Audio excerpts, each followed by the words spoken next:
We'll get up and get our acceleration here.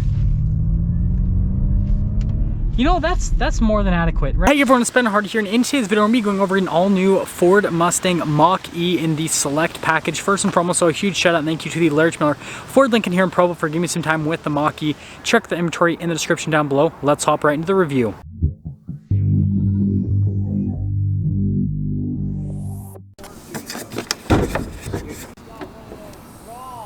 So popping here to the front, let's go over the front area as it is known.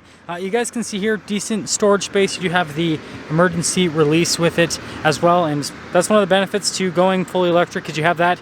Got the Mustang horse here at the top, and boop.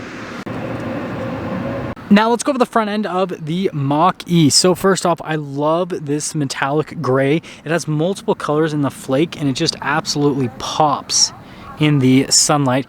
You've got the body lines here in the center of the hood, and then coming down below, we've got the full LED lights. You've got the accent lights, and then you've got the projector bulbs for the headlights themselves. Parking sensors here on the front end, and notice how this is all closed off because, again, it's fully electric, so it doesn't need to be open. You do have a camera right there on the front, and then obviously the Mustang horse. And yeah, overall, I mean, the Select is, well, a good-looking vehicle.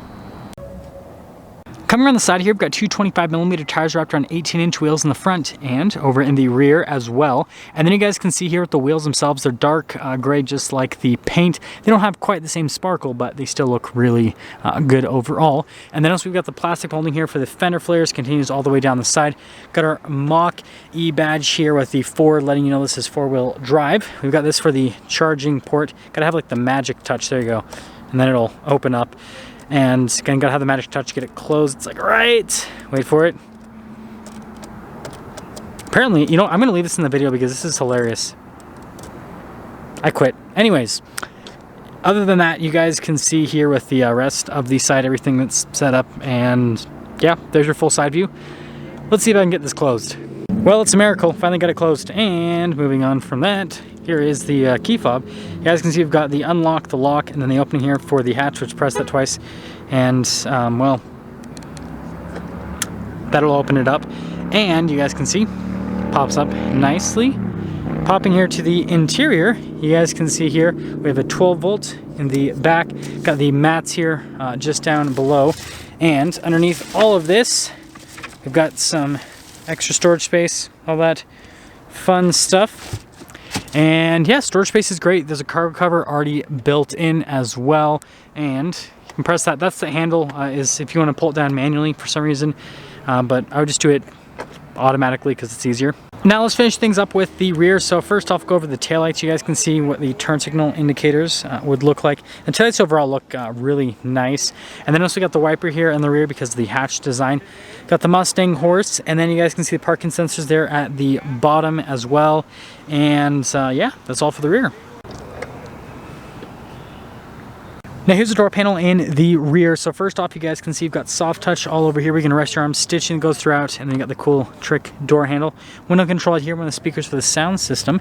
And then here are the seats in the Select, which I really like. I love the stitching design here. And the seats, I think it looks great, and we'll actually quickly pop in.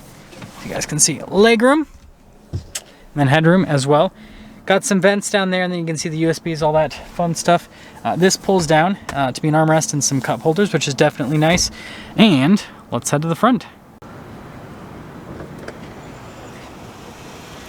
Now here's the door panel at the front. You guys can see again with all of the soft touch, and then down below with the stitching that goes across, and then the trick door handle. All of our window controls are right here, and we've got this for the mirrors. They do power fold in.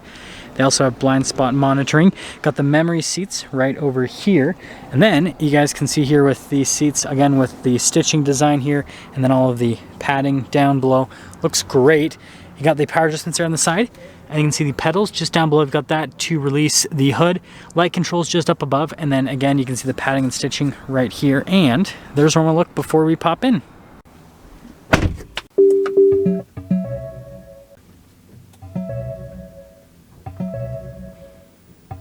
So here's the steering wheel in the Mach-E. You've got leather all around. You've got stitching here on the center portion. Volume, voice command controls on this side. We've got a cruise control on the other side. It does have the follow function with the Mustang horse in the center. Got our turn signal stock. We have our windshield wiper stock on the other side. And yeah, that's pretty much everything for the steering wheel. We have our center gauge cluster right here, and you guys can see with the charge and estimated range and all that, and then the miles per hour on the other side, and then what gear you're in and all that fun stuff. And yeah, that's all for the center. So we've got the infotainment system here. First off, we're going to pop it into reverse. You guys can see the camera pops down below. Got the zoom function. With that, notice it's giving us cross traffic alert because there's a Bronco, and there's John Jenks right there. He's trying to say something to me. But anyways, that's all for the camera. Now, as for the rest of the infotainment system, first off, we're going to go over here into the whole like Mach-E page. So you've got the whisper, engage, and then unbridled. We've got our one pedal drive, and then also propulsion sound. You can turn that on or off, and then also the one pedal drive, you can turn that on or off. And then you have this to pop on the camera, and then notice that you can go through a bunch of different menus. I'm not going to go through everything there. And then we can press the X there, and then it'll pull us back to the main screen. It shows like the radio. And then you have like this tab, which is kind of like your media tab in a sense, is the best way to look at it. It does come with Android Auto and Apple CarPlay. And then down below here, we've got our climate controls here. So we have our heated seats and our heated steering wheel, which you can control with those little buttons right there. So pretty simple, pretty straightforward with it. And yeah, that's the whole infotainment system. Got a couple of USBs there. We have our wireless phone charging pad right here, some extra storage, a couple of cup holders. We have this for the parking assistance. We've got this for the hazard lights, parking brake. We have this for the dial shifter, and then you guys can see all the stitching all around. And then the center console lid thing, because it's kind of like a double system, right? You can see all the storage space inside of that, and then you can put that back. And then you will notice the glove box. See the storage space inside of there, and then nice stitching and everything there, and then you can see more nice trimming on the dash than up above, and then finishing things up top, regular mirror, no center for anything like that.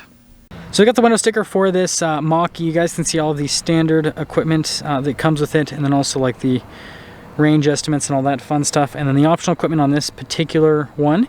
And then here's a total MSRP, $50,135, and wait for it. Let's take it out and see how it drives.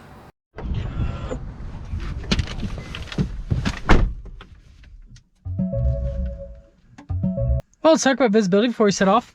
There's visibility over the hood, both the mirrors, which do have blind spot monitoring, and then throughout the rest of the rear. And let's set off. So we're starting off here in the Mach-E. I've got it in the one pedal drive, and then I also have it in the whisper mode, and then also with the propulsion sound on. So I guess it won't be so whispery, right? Yeah, so setting off really good with the torque.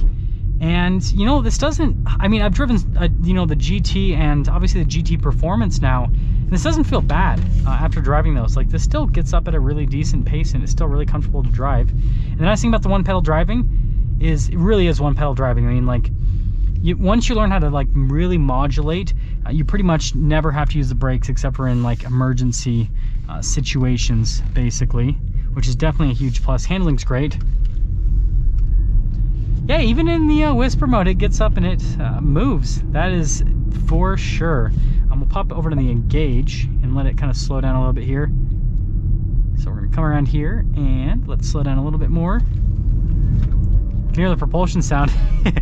Definitely moves in the engaged, or in the engaged, and then we'll go to the unbridled mode, which is, you know, your fun performance. I keep wanting to put my foot on the brake because I'm so used to driving combustion cars, but you really don't. Like, that was all you know, with the regular braking with it. Sorry, not regular braking, that was all with the one pedal braking, so I didn't touch the brake at all coming up to a full stop here. So yeah, it's a great system. So we will get up and get our acceleration here.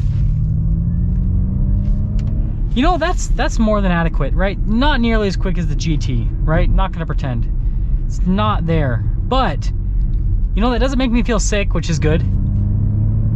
And it still moves. I mean, I feel like that's enough. Like, that still feels like more than enough acceleration to get me up to speed, where I'm not like, yeah, man, I wish I had more power. So I feel like this is great. This is like a happy medium, right? Because you have enough performance for daily use, right? But it's also not, you know, crazy to where you're like, maybe this is a little bit too fast, right? I feel like that's the perfect. So this really does have the perfect amount. The other thing is, this is a lot more affordable. The GT I reviewed was like $61,000. This is, you know, $50,000 roughly, and then the GT Performance that I reviewed was like almost $70,000. So I mean, $20,000 less. And I'm not saying the performance is the same as the GT Performance, but what I am saying is this is enough. Like I don't feel like I need more. And so yeah, I guess to fully sum things up, looks like a Mach-E on the outside, so you either love the styling or you don't. Interior wise, I like this interior. The seats are super comfortable, and you're not really losing anything interior wise because it still has the same infotainment system as the GT and GT Performance. It still has the same you know, gauge cluster rather, not heads up display, but gauge cluster, and still has heated seats. The GT doesn't even have air conditioned seats, so like you're getting all the features, you're just not getting the performance. And you know, depending on what you're looking for out of the Mach-E, you might not necessarily need the performance, because I mean, again, this is more than enough. Now that's going to sum things up for our video on this Ford Mustang Mach-E Select. Again, a huge shout out and thank you to the Larch Miller Ford Lincoln here in Provo for giving me some time with the Mach-E. Check out the inventory in the description down below.